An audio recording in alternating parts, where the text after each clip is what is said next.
Hola amigos de YouTube, sean todos muy bienvenidos a su canal Gestación y Bebé. Hoy les traigo una receta muy fácil y rápida de hacer con tan solo 3 ingredientes que de seguro ya están en tu cocina.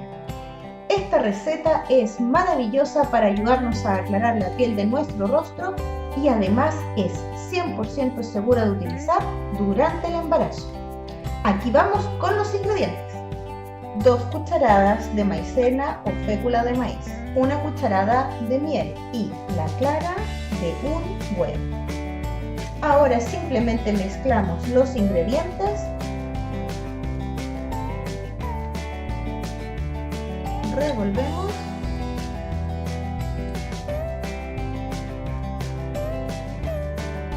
y listo. Ahora aplicamos con una brocha sobre el rostro. Yo lo voy a aplicar sobre mi mano para poder mostrarlo.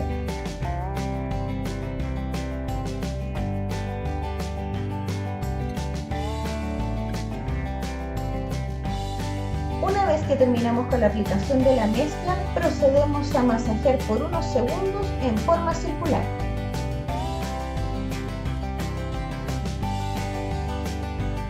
Dejamos actuar por 20 minutos y retiramos la mezcla con abundante agua tibia.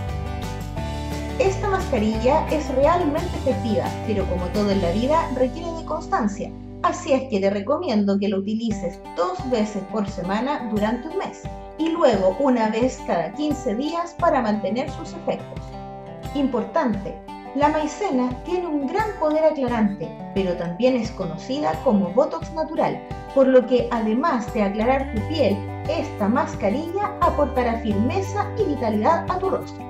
Y como siempre, si te gustó esta receta, dale click en me gusta y suscríbete a mi canal. Pero lo más importante es que compartas esta receta, así más y más mamás podrán disfrutar de los beneficios de esta mascarilla. Y a ti te veo en el próximo video.